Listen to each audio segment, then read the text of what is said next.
नमस्कार। अनियमित कर्मचारियों को लेकर एक और बहुत ही महत्वपूर्ण जानकारी प्राप्त हो रही है। साथियों, आपको बताना चाहूँगा कि पिछले दिनों मैंने वीडियो के माध्यम से आपको बताया था कि मध्य प्रदेश हाई कोर्ट के द्वारा मध्य प्रदेश सरकार को आदेश दिया गया है कि जो कर्मचारी अनियमित के तौर पर मध्य प्रदेश में दैनिक वेतनभोगी के रूप में काम कर रहे हैं उनको 120 दिन के भीतर बेनियमितीकरण करें।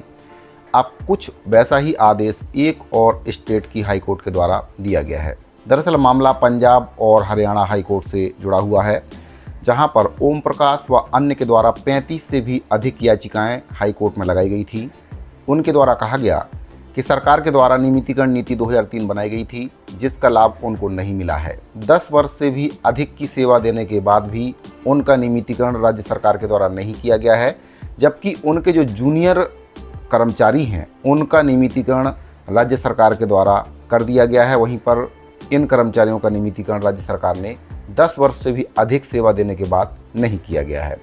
तो वहीं पर हरियाणा सरकार के द्वारा दलील दी गई है कि जो कर्मचारी नियमित नहीं हुए हैं वे स्वीकृत पद पर काम नहीं कर रहे हैं, यानी कि जो कर्मचारी नियमितीकरण नहीं हो पाए हैं वे स्वीकृत पद पर काम नहीं कर रहे थे, इसलिए उनका नियमितीकरण नहीं किया गया है, उनको छोड़ दिया गया है। जो कर्मचारी स्वीकृत पद पर काम कर रहे थे उनका नियमितीकरण कर दिया गया है। वहीं पर हाई कोर्ट के जो जस्टिस हैं HS शेट्टी, उनके द्वारा दोनों पक्षों की बात को अच्छे से सुना गया। साथ ही उनके द्वारा आदेश दिया गया है कि अगर सरकार के द्वारा ऐसी कोई नीति कर्मचारियों के नियमितीकरण के लिए बनाई गई है तो उसका लाभ सभी कर्मचारियों को मिलना चाहिए। इसमें किसी भी प्रकार का कोई भी भेदभाव नहीं होना चाहिए, चाहे कर्मचारी स्वीकृत पद पर काम कर रहा हो या काम नहीं कर रहा हो। अगर स्वीकृत पद पर काम कर रहा है तब तो कोई बात नहीं है, अगर स्वीकृत पद पर काम नहीं कर रहा है तब भी उस कर्मचारी का नियमितीकरण होना चाहिए, उसको नियमितीकरण से वंचित नहीं किया जा सकता है। तो साथियों, इस आदेश के बाद अब पंजाब और हरियाणा के ऐसे कर्मचारी जो 10 वर्ष से या 10 वर्ष से अधिक की सेवा दे चुके हैं उनका नियमितीकरण का रास्ता साफ हो गया है। बैकडोर एंट्री, जिनके पास नियुक्ति पत्र नहीं है, जो स्वीकृत पद पर काम नहीं कर रहे हैं, उन कर्मचारियों का नियमितीकरण करने का आदेश हरियाणा हाई कोर्ट के द्वारा हरियाणा सरकार को दिया गया है। ठीक वैसी ही परिस्थिति छत्तीसगढ़ में भी है। छत्तीसगढ़ में भी ऐसे बहुत से कर्मचारी हैं जिनके पास नियुक्ति पत्र नहीं है, बैकडोर एंट्री कर्मचारी हैं, अनियमित के तौर पर, दैनिक वेतनभोगी के तौर पर, श्रमायुक्तदार श्रमिक और भी कई कर्मचारी हैं जिनके पास नियुक्ति पत्र नहीं है।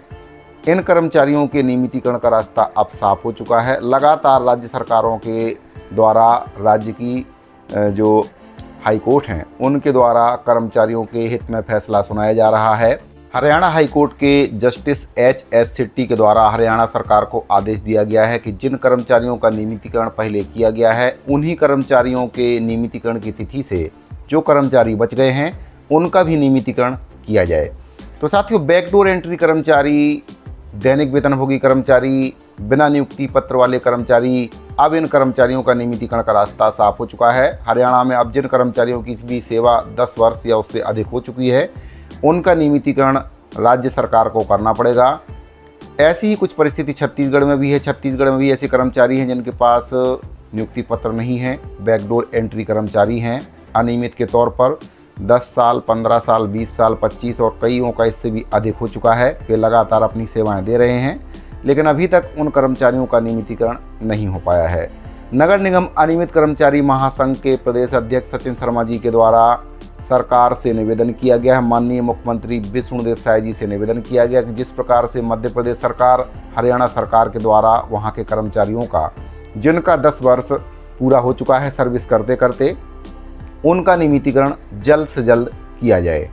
तो साथियों, आपको ये जानकारी कैसी लगी कमेंट बॉक्स में ज़रूर बताइए। क्या छत्तीसगढ़ में भी नियमितीकरण जल्दी से जल्दी होना चाहिए सभी कर्मचारियों का जिनके पास नियुक्ति पत्र नहीं है, बैकडोर एंट्री कर्मचारी हैं, अनियमित कर्मचारी, संविदा कर्मचारी, दैनिक वेतनभोगी कर्मचारियों का नियमितीकरण राज्य सरकार को जल्द से जल्द करना चाहिए।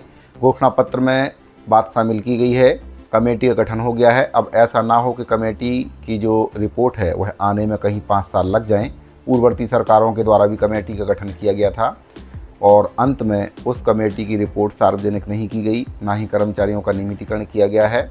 हालांकि बीजेपी सरकार के द्वारा भी कमेटी का गठन किया गया है, जिसमें उनके द्वारा ये वादा किया गया था कि अनियमित कर्मचारी संगठनों के जो पदाधिकारी हैं उनको भी इस कमेटी में शामिल किया जाएगा, ताकि कमेटी की जो रिपोर्ट है उसमें पारदर्शिता बनी रहे और जल्द से जल्द कर्मचारियों के नियमितीकरण का जो मार्ग है वह प्रशस्त हो। तो उम्मीद करते हैं कि छत्तीसगढ़ सरकार के द्वारा भी अनियमित कर्मचारियों की सुध लेते हुए उनको नियमितीकरण किया जाएगा। साथियों, मिलते हैं अगले वीडियो में।